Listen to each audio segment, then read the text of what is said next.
Welcome, Mackenzie.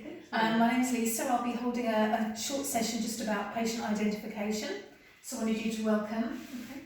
Now, I'll just run through a few little things before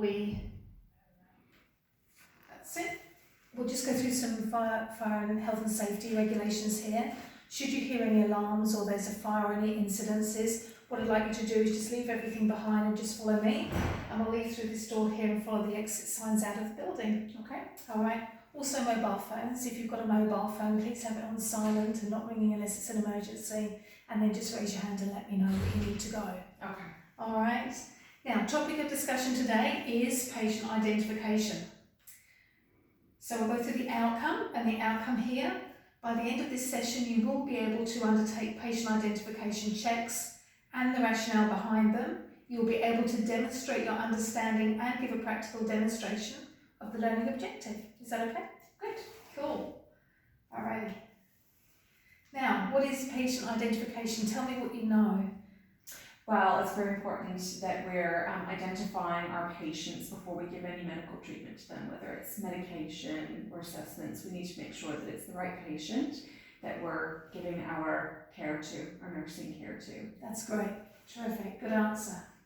Okay, now let me just move this down. Excuse me. Okay. When should ID be checked? Okay, so this is your ID. This is two versions of the patient identification banding that we use here in the hospital. What I suggest you do at some point is, if you look at the workplace, the health and safety here that we have, the guidelines, all of the policies that we have regarding patient ID, their rights, our rights, and the legislation behind them, that will always come in handy. Okay, when should patients' ID be checked? When patients arrive on the unit, most importantly. Patients when they leave and return from the unit, because sometimes when they go they lose it. You never know where they've been, they might come back with someone else's ID on. When medication is administered, as you've mentioned, because when we do medication we have to do the 5 rights, 6 rights. And on a daily basis, just to make sure that they have got some form of identification with them. So that's extremely important. So as we mentioned earlier, policies and workplace agreements, the WA health guidelines and the WA policy all talk about the importance of patient ID, and the Mental Health Act also mentions them in there. Now, as you mentioned, the importance of ID checks, to check patients' true identity, to make sure that they are who they say they are and who we think they are. For risk management, obviously they're in our care while they're here, so heaven forbid anything were to happen, we need to know that we can identify the individual. If they have allergies, we use the red one here. Some people like to put down what they're allergic to, but some people have too many allergies, so if they've got a red band, we know instantly to locate their file where it has the patient information on what allergies they have or what side effects they may have. The white one is just a general one for people that do not have any medication allergies. Medication administration checks we've just done, the right patient on the unit as we just mentioned, and check against other documentation. Okay.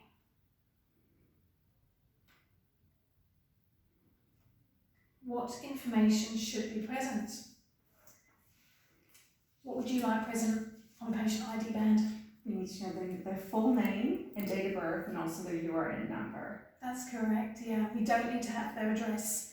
All for patient safety and patient identification and privacy, we do not need to have one of the patient ID labels that does have their address on. So occasionally you will walk around and you'll find patients that have got addresses on.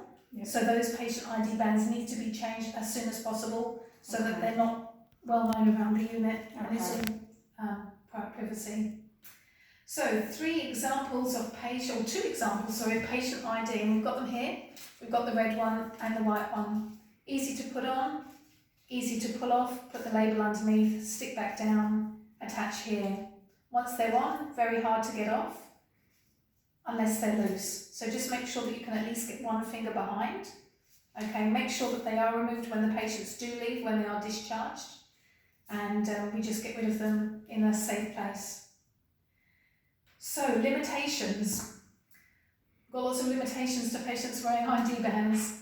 Patients refusing to wear a band. You've probably seen that a lot. Yep. Yeah. And so, how do you deal with that?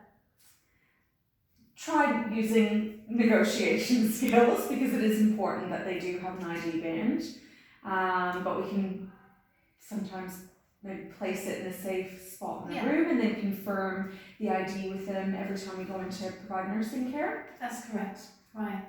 Patient not allowing you to check a band, that's another one here as well. You'll often come up to a patient and for whatever reason, normally mental health status, they will not allow you to check their band. They do not want you to go near them. So you have to find alternative ways of checking. Maybe when they're resting, try and get them in a good place, give them some medication or talk to them, and then eventually you'll get to have a look at it.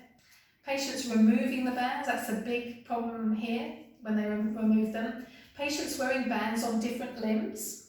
Some people don't like wearing them on their hands or wear them on their wrists, so just because you don't see them on their wrists doesn't mean they haven't got one. So you have to look everywhere, especially a patient that's having other treatment in other areas of the hospital. They'll often have them placed on the ankle, so if you can't see them visibly on the wrist, they should have them somewhere.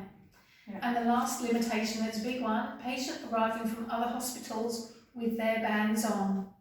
I've noticed it myself, patients will come here from other hospitals in the area and we just assume that the ID bracelet they got on is the same one that we have, and it isn't. So we just make sure that we get rid of that, throw it away and put one of ours on because there are differences in the little swipey number that's on there. Okay. All right.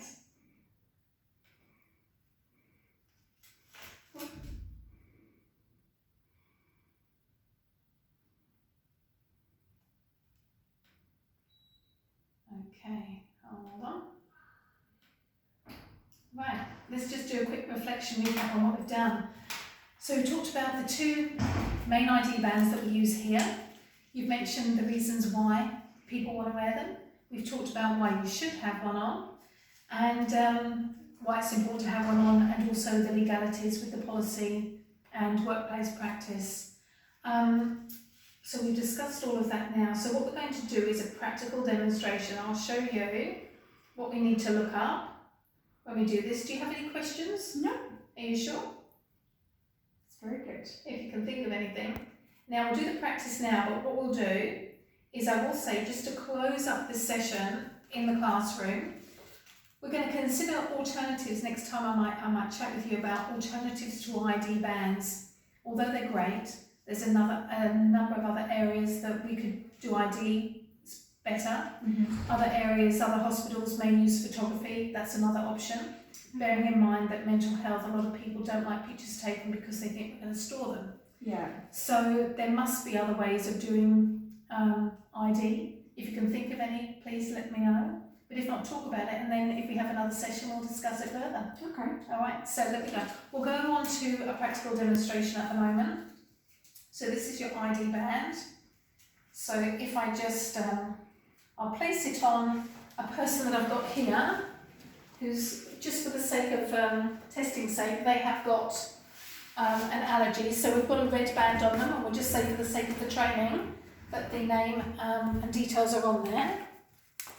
We'll just put it on the person.